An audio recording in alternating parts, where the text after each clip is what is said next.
سنتوں کی ہر طرف آئے بہار، نیک ہو امت اے نانائے حسین، نیک ہو امت اے نانائے حسین، ہر طرف نیکی کی دعوت عام ہو، نیک ہو امت اے نانائے حسین، سنتوں کی ہر طرف آئے بہار، نیک ہو امت اے نانائے حسین۔ الحمدللہ رب العالمین والصلاة والسلام علی سید المرسلین، اما بعد فاعوذ باللہ من الشیطان الرجیم، بسم اللہ الرحمن الرحیم، الصلاة والسلام علیک یا رسول اللہ وعلی آلک واصحابک یا حبیب اللہ، الصلاة والسلام علیک یا نبی اللہ وعلی آلک واصحابک یا نور اللہ۔ فرمان مصطفیٰ صلی اللہ علیہ وآلہ وسلم ہے، جو شخص مجھ پر ایک دن میں 50 مرتبہ درود پاک پڑھے گا، کل بروز قیامت میں اس شخص سے مصافحہ کروں گا۔ سبحان اللہ۔ صلو علی الحبیب صلی اللہ تعالی علی محمد صلی اللہ علیہ وآلہ وسلم۔ ناظرین، سلسلہ اچھے اور برے کام میں آپ حاضر ہیں۔ آج کا جو ہمارا موضوع ہے وہ ہے دین اور دنیا۔ جی ہاں، دین اور دنیا یہ ہمارا ٹاپک ہے۔ انشاءاللہ تعالیٰ آج اس پر ہم گفتگو کرنے کی سعادت حاصل کریں گے۔ آج بھی ہمارے ساتھ جو ہمارے مہمان ہیں وہ ہے مولانا صادق مدنی۔ انشاءاللہ تعالیٰ ان سے ہم سنیں گے دین کے بارے میں اور دنیا کے بارے میں۔ آپ سے گزارش کروں گا کہ اس ایپیسوڈ میں بھی آپ شروع سے آخر تک جوائن رہیے گا، ساتھ میں رہیے گا، بنے رہیے گا۔ اور یہ بھی گزارش آپ سے میں کروں گا کہ خالی نہ بیٹھے، جب بھی آپ سلسلہ دیکھنے بیٹھے تو اپنے ساتھ ڈائری اور پین ضرور لے لیجیے، کیونکہ قید العلم بالکتابتی، علم کو لکھ کر قید کر لو۔ جی ہاں، امیر اہل سنت دامت برکاتہم العالیہ فرماتے ہیں ہمارا حافظہ بھی اور ہاضمہ بھی کمزور ہے۔ جی ہاں، کیونکہ ہمیں بات یاد رہتی نہیں ہے، تو کرنا کیا اس کے لیے، جو بھی ہم سنیں اسے لکھ لیں۔ جب لکھ لیا جائے گا، اگرچہ ہمارے ذہن سے نکل جائے گی مگر وہ لکھی رہے گی، بعد میں ہم اس کو گو تھرو کر سکتے ہیں انشاءاللہ تعالی۔ تو آئیے ہم اپنے ٹاپک کی طرف بڑھتے ہیں۔ صادق بھائی، دنیا کو دنیا کیوں کہتے ہیں؟ جس دنیا میں ہم رہ رہے ہیں، جس عالم میں ہم رہ رہے ہیں، اس دنیا کو دنیا کہنے کی وجہ، ریزن یہ کیا ہے؟ ایک چیز، اور دوسری چیز دنیا کا معنی بتا دیجیے گا۔ دنیا کا معنی کیا ہے، ڈیفینیشن کسے کہتے ہیں، تعریف، اس پر روشنی ڈالیے گا۔ الحمدللہ رب العالمین والصلاة والسلام علی سید المرسلین، اما بعد فاعوذ باللہ من الشیطان الرجیم، بسم اللہ الرحمن الرحیم، الصلاة والسلام علیک یا رسول اللہ وعلی آلک واصحابک یا حبیب اللہ۔ امیر اہل سنت دامت برکاتہم العالیہ اپنی کتاب نیکی کی دعوت صفحہ نمبر 260 اس پر لکھتے ہیں کہ دنیا کا معنی یعنی میننگ، لغوی معنی ڈکشنری میں آپ دیکھیں گے جا کر تو اس کا معنی ہے قریب۔ قریب، ہاں، دنیا یعنی قریب ہونا۔ تو چونکہ یہ دنیا جو ہے آخرت کے مقابلے میں انسان سے زیادہ قریب ہے، قریب ہے، پہلے دنیا ہے پھر آخرت ہے، برابر ہے۔ تو انسان دنیا کے زیادہ قریب ہے، اسی لیے اس کو دنیا کہتے ہیں۔ ایک وجہ یہ بھی ہے کہ یہ دنیا اپنی خواہشات اور لذت کی وجہ سے انسان کو اپنے قریب کر لیتی ہے، اس کے اندر اتنی لذت ہے تو اس وجہ سے وہ قریب انسان اس کے ہو جاتا ہے۔ اور پھر دنیا کیا ہے، دنیا کسے کہیں گے، تو اس بارے میں حضرت سیدنا علامہ بدر الدین رحمۃ اللہ تعالی علیہ فرماتے ہیں آخرت کے گھر سے پہلے، آخرت کے گھر سے پہلے تمام مخلوق دنیا ہے، تمام مخلوق، ہاں جتنی بھی مخلوق ہے وہ سب دنیا ہے، لہٰذا اس اعتبار سے سونا چاندی رہنا سہنا سب یہ کیا ہے، یہ دنیا ہے۔ مفتی احمد یار خواہ فرماتے ہیں کہ دنیا ہر وہ چیز جو یاد الہی سے غافل کرے، ہر وہ چیز جو اللہ کی عبادت سے، اللہ کی یاد سے غافل کر دے تو وہ دنیا ہے۔ وہ دنیا ہے۔ تو یہ الگ الگ اعتبار سے الگ الگ علماء اکرام کی رائے ہے کہ دنیا کسے کہتے ہیں۔ کسے کہتے ہیں؟ سنا آپ نے دنیا کو دنیا کیوں کہتے ہیں اور دنیا کی میننگ، دنیا کا معنی کیا ہے؟ یہ دارالعمل ہے اور آخرت دارالجزا ہے۔ تو دارالعمل پہلے ہے، دارالجزا بعد میں ہے۔ تو جو بعد ہے وہ دور ہے، دارالعمل جو پہلے وہ قریب ہے، اس لیے اس کو دنیا کہا جاتا ہے۔ اچھا صادق بھائی، دنیا کی ماشاءاللہ آپ نے ڈیفینیشن تعریف بتا دی، اب یہ بھی تو بتائیے نا کہ دنیا دار ہے کون؟ دنیا دار کون ہے؟ ایک شخص ہے، مسجد کے قریب بیٹھا ہوا ہے، اپنے کام کاج کے لیے کچھ بیچ رہا ہے، اللہ کے گھر سے قریب ہے، کیا وہ بھی دنیا دار ہے؟ ایک ہے باشرح ہے، چہرے پہ داڑھی بھی ہے مگر نماز کا پابند نہیں ہے، دین سے دور ہے مگر داڑھی ہے، سچ بولتا ہے، تو فرق کیسے کیا جائے گا؟ کیسے معلوم ہوگا دنیا دار ہے کون؟ دنیا دار وہ ہے جو دنیا سے محبت کرتا ہے اور دین پر دنیا کو زیادہ فوقیت دیتا ہے۔ یعنی اگر اس کے مقابلے میں دو چیز آئے، ایک طرف دین ہے ایک طرف دنیا ہے، تو اب وہ دنیا کی طرف جائے گا، اس کی چوائس دنیا ہوگی۔ دین کو وہ پسے پشت پیٹھ کے پیچھے ڈال دے گا، دین کو بھلا دے گا، اس کے احکامات کو بھلا دے گا۔ تو ایسا شخص جو صرف رات دن مال و دولت جمع کرنے میں لگا دے، اللہ تبارک و تعالیٰ کی عبادت سے اس کو کوئی سروکار نہ ہو، تو وہ دنیا دار ہے۔ وہ دنیا دار شخص ہے۔ ناظرین، دنیا دار کون ہے؟ دنیا دار وہ شخص ہے جس کے دل میں صرف دنیا کی محبت ہو، آخرت کی کوئی چاہت، محبت، لگن، تڑپ نہیں ہو، اور نہ ہی اس کے دل میں اللہ پاک کی محبت، اللہ پاک کی یادیں یہ نہ ہو، صرف دنیا دنیا دنیا، کمائی کمائی، مال مال، اور بس دنیا اچھی بنانا ہے، دنیا بہتر کرنا ہے، تو یہ دنیا دار ہے۔ اور دیندار نہیں کہلائے گا وہ۔ دیندار تو وہی ہے جس کے دل میں اللہ پاک کی یاد ہے، اللہ پاک کے احکامات پر عمل کرتا ہے، نماز کا پابند ہے، حج کی استطاعت تو حج کرے، زکوٰۃ کی استطاعت تو زکوٰۃ دے، رمضان آ گئے تو روزے رکھے، قرآن پاک کی تلاوت، لوگوں کی مدد، یہ ساری چیزیں دین میں آ جاتی ہے، کیونکہ اللہ پاک کے احکامات پہ عمل کرنا ہے، قرآن حدیث پہ عمل کرنا ہے، تو وہ دیندار ہے۔ اچھا مزید ہم آگے بڑھتے ہیں۔ صادق بھائی، کون سی دنیا اچھی ہے اور کون سی دنیا بری ہے؟ چونکہ ہم اس دنیا میں ہیں تو ہمیں یہ بھی جاننا ضروری ہے نا کہ ایک چیز ہمارے پاس ہے تو وہ چیز اچھی ہے یا بری ہے، اس میں فرق ہمیں کرنا ہے۔ اب چونکہ دنیا کا آپ نے معنی بتایا ہے کہ دنیا کا معنی ہے قریب، نزدیک، اب چونکہ ہم دنیا کے قریب ہے، نزدیک ہے، تو ہمیں یہ بھی معلوم ہونا چاہیے نا کہ جو چیز ہماری اتنی قریب ہے، نزدیک ہے، تو اچھی کیا ہے، بری کیا ہے، تو ہم اس میں سے وہ چیز لے لیں۔ اس پہ روشنی ڈالیے گا، کون سی دنیا اچھی ہے، کون سی دنیا بری ہے؟ جی ماشاءاللہ، اچھا سوال ہے۔ لیکن جو ہم رہ رہے ہیں جس دنیا میں، تو ہم اس دنیا میں رہے، جی، وہ دنیا ہمارے اندر نہ رہے۔ اوکے، ہم دنیا میں رہے، دنیا ہمارے اندر نہ رہے۔ یہ کیا مطلب؟ اس دنیا کا ہمارے اندر مطلب، نہ ہو؟ ہاں، اس کا مطلب یہ ہے کہ ایک کشتی ہے، جی، یہ سمندر پہ تیر رہی ہے، تو یہ کشتی جو ہے نا سمندر کے اندر ہے، صحیح ہے، لیکن اگر کچھ سوراخ کر دیا جائے اور وہ سمندر کا پانی اس کشتی کے اندر آنا شروع ہو جائے تو وہ کشتی کیا ہوگی؟ ڈوب جائے گی۔ ڈوب جائے گی۔ زبردست مثال ہے۔ وہ ڈوب جائے گی، یعنی کشتی سمندر میں تھی تو سلامت تھی، لیکن جب سمندر کا پانی کشتی میں آ گیا تو وہ ڈوب گئی، وہ سلامت نہ رہی۔ اندر ہونے سے مراد یہ ہے کہ دنیا کی جو چیزیں ہیں وہ تین قسم کی چیزیں ہیں۔ دنیا کی چیزیں تین قسم کی ہے۔ نمبر 1، وہ دنیاوی چیز جو آخرت میں ساتھ دیتی ہے اور ان کا فائدہ موت کے بعد بھی ملتا ہے۔ ایسی چیزیں صرف دو ہیں، نمبر 1 علم اور نمبر 2 عمل۔ عمل، علم اور عمل، ہاں، یہ آخرت میں، قبر میں، حشر میں ہر جگہ ساتھ دے گی۔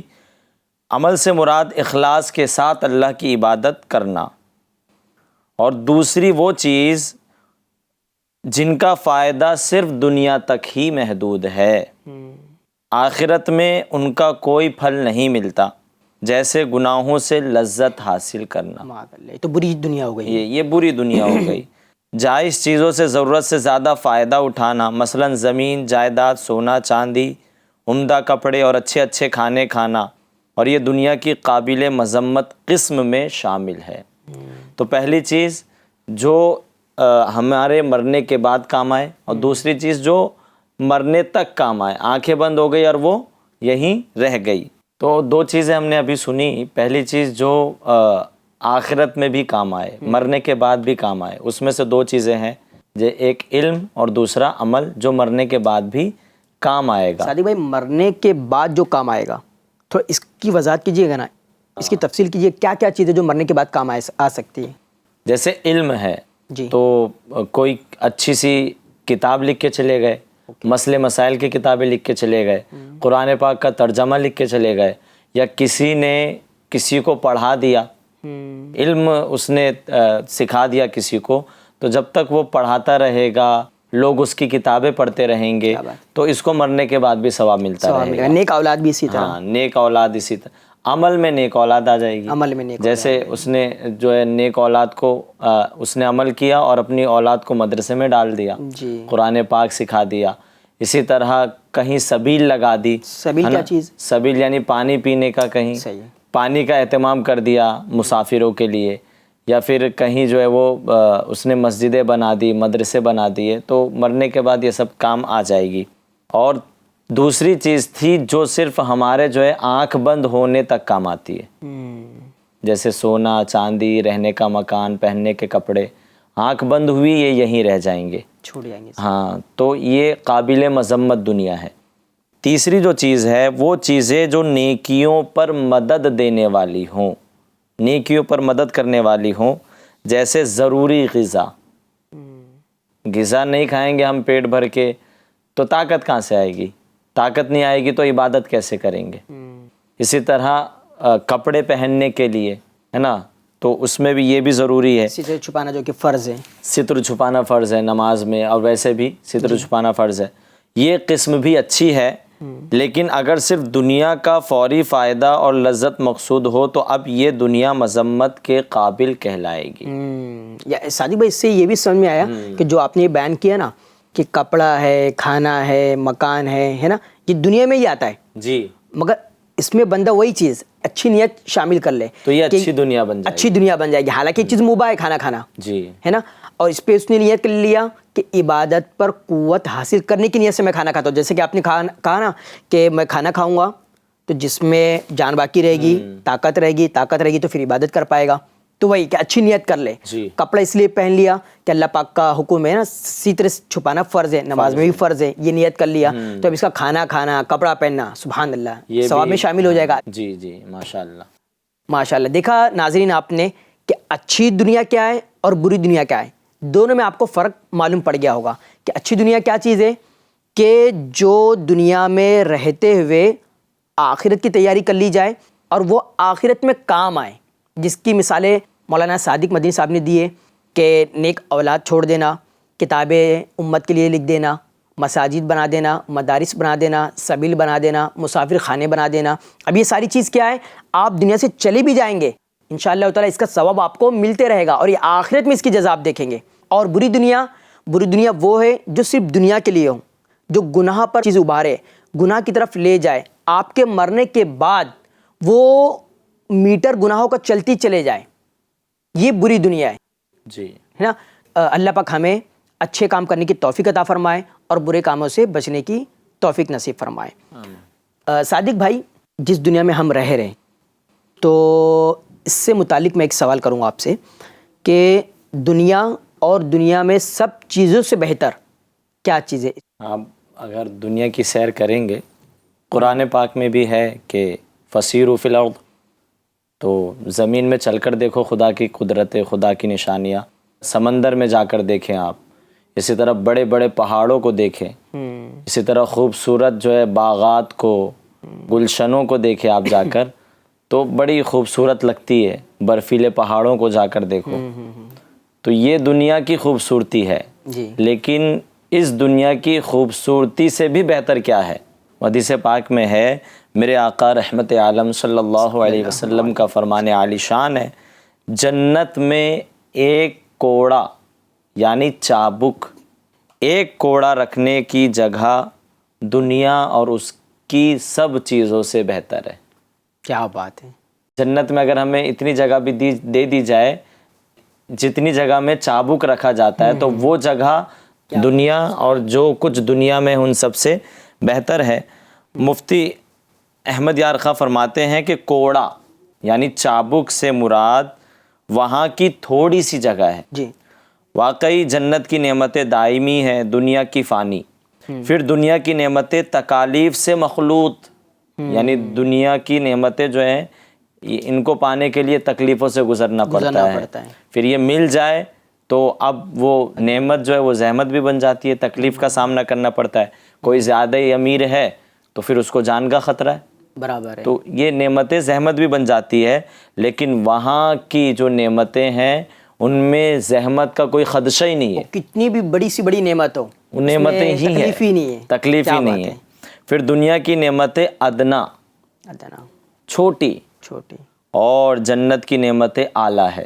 کیا بات ہے. اس لیے دنیا کو وہاں کی ادنا جگہ سے کوئی نسبت نہیں ہے. اسی حدیث کے تحت جو ہے مشہور محدث علامہ شیخ عبدالحق محدث دہلوی فرماتے ہیں کہ جنت کی تھوڑی سی جگہ دنیا اور اس کی چیزوں سے بہتر ہے.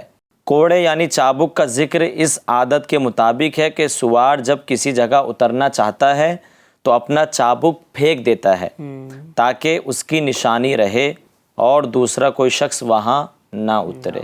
تو یہاں کوڑے کا ذکر کرنے سے مراد یہی ہے تھوڑی سی جگہ بھی اگر جنت میں مل جائے تو وہ دنیا اور جو کچھ دنیا میں ہے سب سے بہتر ہے. کیا بات ہے. سبحان اللہ. ناظرین ہمیں یہ بھی معلوم پڑ گیا دنیا اور دنیا کی سب چیزوں سے بہتر جنت کی تھوڑی سی جگہ ہے. سبحان اللہ. اللہ پاک ہمیں جنتی بنائے، جنتیوں والے اعمال کرنے کی توفیق نصیب فرمائے. آمین یا رب العالمین.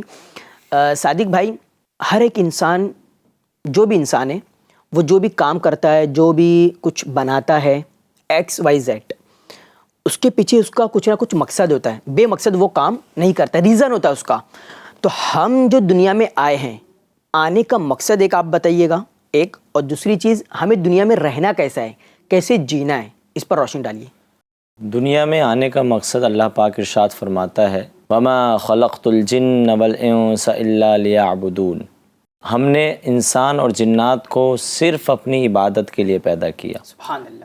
یہ ہمیں اپنے ذہن پہ نقش کرنا ہے کہ ہمارا جو مقصد ہے وہ مال کمانا نہیں ہے. ہمارا مقصد بڑے بڑے محلات کھڑے کرنا نہیں ہے. ہمارا مقصد جو ہے وہ اچھے اچھے کپڑے پہننا نہیں ہے، اچھے اچھے کھانے کھانا نہیں ہے، اچھی اچھی چیزیں استعمال کرنا نہیں ہے. یہ ہماری ضرورتیں، ضرورت ہے، یہ ضرورت ہے. مقصد ہمارا صرف اور صرف اللہ کی عبادت کرنا. عبادت ہے. کیا بات ہے، زبردست آپ نے چیز واضح کی. اور اگر بندے کو دیکھا جائے کہ وہ اپنے مقصد پہ عمل نہیں کر رہا ہے، جیسے یہ مائک ہے، اس کا مقصد ہے ہماری آواز پہنچانا. صحیح ہے. اب اس کا مقصد اگر ختم ہو جائے تو اس کی جو جگہ ہے نا وہ کباڑ کھانے میں ہوگی. برابر ہے. کیونکہ اس نے جو ہے نا اپنا مقصد چھوڑ دیا ہے. تو اب انسان، اس کا مقصد عبادت کرنا ہے، اگر وہ اپنے مقصد کو بھول جائے، عبادت بھول جائے، اس کی جگہ کہاں ہونی چاہیے؟ وہ ہر ایک ہر ایک عقل مند انسان سمجھ سکتا ہے. دوسرا آپ نے پوچھا کہ ہمیں دنیا میں رہنا کیسے ہے. میرے آقا صلی اللہ علیہ وسلم نے ارشاد فرمایا دنیا میں اس طرح رہو جیسے مسافر. جیسے مسافر یعنی مسافر کی جو نظر ہوتی ہے اپنی منزل کی طرف ہوتی ہے، وہ دائیں بائیں دیکھتا نہیں ہے، دائیں بائیں کی لذتوں میں وہ مشغول نہیں ہوتا ہے. ایک شخص نے خواب دیکھا، اس نے خواب میں دیکھا کہ ایک بہت گھنے جنگل میں کھڑا ہے وہ، اور اسے اپنے پیچھے ایک آہٹ محسوس ہوئی. تو اس نے جب پیچھے مڑ کر دیکھا تو ایک خوفناک شیر اپنے بڑے بڑے دانت دکھاتا ہوا اس کی طرف بڑھ رہا ہے. تو اب اس شیر سے وہ بھاگا جان بچانے کے لیے. تو آگے دیکھا تو ایک کنواں تھا اور ایک درخت وہاں تھا، پیڑ. تو اب وہ جب اس نے اندر کنویں کے اندر جھانک کے دیکھا تو اس کے اندر ایک اژدہا، سانپ اپنا منہ پھلائے بیٹھا تھا. تو اور تو اس کو کوئی راستہ دکھا نہیں، وہ درخت کے اوپر چڑھ گیا اور ایک ٹہنی کے اوپر بیٹھ گیا. تو شیر نیچے انتظار کر رہا ہے، اوپر وہ شاخ سے لٹکا ہوا ہے. اب وہ جو ہے نا گھبرانے لگا کہ کروں کیا میں، اتنے میں اس نے دیکھا جس شاخ پہ وہ بیٹھا ہوا ہے اس شاخ کو 2 چوہے سفید اور کالا، یہ 2 چوہے جو ہے اس کی شاخ کو کاٹ رہے ہیں، تو اور وہ گھبرا گیا۔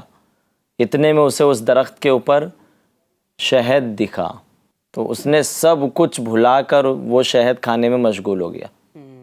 تو وہ جب شہد کھانے میں مشغول ہو گیا، اتنے میں چوہوں نے اپنا کام ختم کیا، وہ شاخ ٹوٹی اور وہ شخص جو ہے نیچے دھڑام سے گرا، شیر لپکا اور اس نے اس کو جو ہے 2 ٹکڑے کر کے کنویں کے اندر پھینک دیا، اور نیچے جو اژدہا منہ کھولے تھا اس نے اس شخص کو نگل لیا۔ یہ خوفناک خواب اس نے دیکھا۔ صبح جو ہے وہ اٹھا جب، اور فوراً خوف و ہراس کے عالم میں، گھبراہٹ کے عالم میں وہ ایک عالم صاحب کے پاس گیا، تعبیر پوچھی کہ اس خواب کی تعبیر کیا ہے؟ تو انہوں نے بتایا کہ وہ جو شیر تھا وہ تمہاری موت ہے جو تمہارے پیچھے پیچھے لگی ہے، اور جس شاخ پہ تم بیٹھے تھے، جس ٹہنی پہ تم بیٹھے تھے، وہ تمہاری زندگی تھی۔ اب وہ جو چوہے تم نے دیکھے تھے وہ رات اور دن تھے، رات اور دن تمہاری زندگی کو ختم کر رہے ہیں اور تمہیں تمہاری موت کے قریب کر رہے ہیں۔ وہ کنواں تھا، وہ قبر تھی، اور اس کے اندر جو اژدہا تھا وہ عذاب تھا۔ اللہ اکبر۔ جب تمہاری زندگی دن اور رات نے ختم کی تو موت نے تمہیں اپنے شکنجے میں لیا اور پھر جو ہے تمہیں قبر کے اندر ڈھکیل دیا۔ یار وہ جو شہد تھا وہ، ہاں، وہ شہد جو تھا جس میں وہ مشغول ہو گیا تھا وہ دنیا تھی۔ دنیا کی لذت میں وہ اتنا مشغول ہوا کہ وہ اپنی موت کو بھی بھول گیا اور اپنے قبر کو بھی بھول گیا، اپنے عذاب کو بھی بھول گیا، اپنی زندگی کی ڈور جو کٹنے والی تھی اس کو بھی بھول گیا۔ زبردست آپ نے یہ واقعہ سنا کر سمجھایا ہے کہ دنیا کی محبت اصل جڑ ہے، اس سے یہی بات سمجھائی یہ کہ حدیث دنیا کی پاک بھی ہے۔ اصل جڑ ہے۔ جی ہاں، یہ حدیث پاک بھی ہے کہ نبی پاک صلی اللہ علیہ وسلم نے فرمایا ہے کہ یہ جو دنیا کی محبت ہے یہ تمام گناہوں کا سر ہے۔ سر ہیں۔ اللہ، یعنی اگر دنیا کی محبت دل میں آ گئی تو پھر یہاں سے گناہوں کا دروازہ کھل جائے گا۔ جی ہاں ناظرین، کہ اصل جو چیز ہمیں اس میں معلوم پڑی وہ ہے دنیا کی محبت۔ جی ہاں، تمام گناہوں کی جڑ جو ہے وہ دنیا کی محبت ہے۔ دنیا کی محبت اگر دل میں ہوگی تو بندہ گناہوں پر دلیر ہو جاتا ہے، پھر وہ گناہ کرتا ہے، چونکہ اس کے دل میں دنیا کی محبت ہے، دنیا حاصل کرنا ہے، مال کمانا ہے، باڈی بنانا ہے، مکان بنانا ہے، کار لینا ہے، بزنس اچھا کرنا ہے، یہ دنیا دنیا دنیا اور دنیا دنیا ہی اچھی کرنا ہے، تو یہ دنیا کی محبت اس کے دل میں آ گئی۔ اب جب دنیا کی محبت ہی صرف دل میں ہوگی تو پھر اس کو نیکی کی یاد نہیں ہوگی، آخرت کی یاد نہیں ہوگی، پھر وہ شیطان اس کے ساتھ ہوگا، پھر گناہ گناہ گناہ گناہ اور گناہ، پھر گناہ پر دلیر ہوگا، پھر گناہ کرے گا۔ تو اصل چیز ہمیں یہاں معلوم پڑی کہ دنیا کی محبت گناہوں کی اصل جڑ ہے۔ اور جیسے کہ مولانا صادق مدنی صاحب نے ہمیں بہت پیاری بات سمجھائی کہ اپنے دل میں دنیا نہ سمانے دیں، دنیا میں ہم رہیں مگر دنیا کو اپنے دل میں نہ ڈالیں۔ یہ زبردست چیز ہے، اس کو آپ یاد رکھیں کہ کشتی جب تک کہ سمندر میں ہوتی ہے تو برابر چلتی ہے، مگر سمندر جب کشتی میں آ جاتا ہے تو پھر وہ برابر چلتی نہیں ہے، پھر وہ چلتی ہی نہیں ہے، پھر وہ ڈوب جاتی ہے۔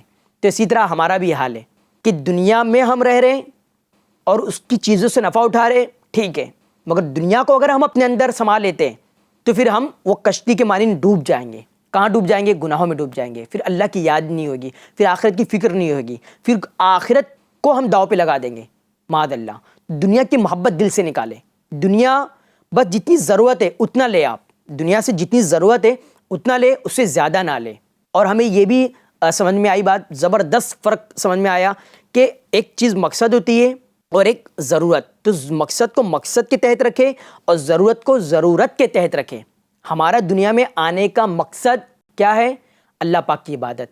اللہ پاک کا فرمان ہے 27ویں پارے میں، وَمَا خَلَقْتُ الْجِنَّ وَالْإِنسَ إِلَّا لِيَعْبُدُونَ، اور میں نے جنات اور انسان کو پیدا نہیں کیا مگر عبادت کے لیے۔ یعنی اللہ پاک نے صرف ہمیں اس دنیا میں جو بھیجا ہے وہ عبادت کے لیے۔ تو ہم اپنے مقصد کو یاد رکھیں، گھر میں ہو، باہر ہو، سفر میں ہو، حضر میں ہو، جہاں بھی ہو، دنیا کے کسی کونے میں آپ ہو، مقصد کو یاد رکھیں۔ آپ مسافر کیسا ہوتا ہے؟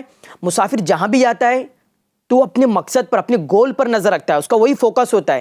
بڑی مثال ہے ہمارے پاس، انڈیا سے کئی لوگ باہر جاتے کمانے کے لیے، مگر ان کا مقصد ہوتا ہے کہ یہ کمانا ہے، حاصل کرنا ہے، پھر مجھے واپس اپنے وطن لوٹنا بھی ہے، اس کا ایک مقصد ہوتا ہے، پھر وہ اپنے وطن کو یاد بھی رکھتا ہے۔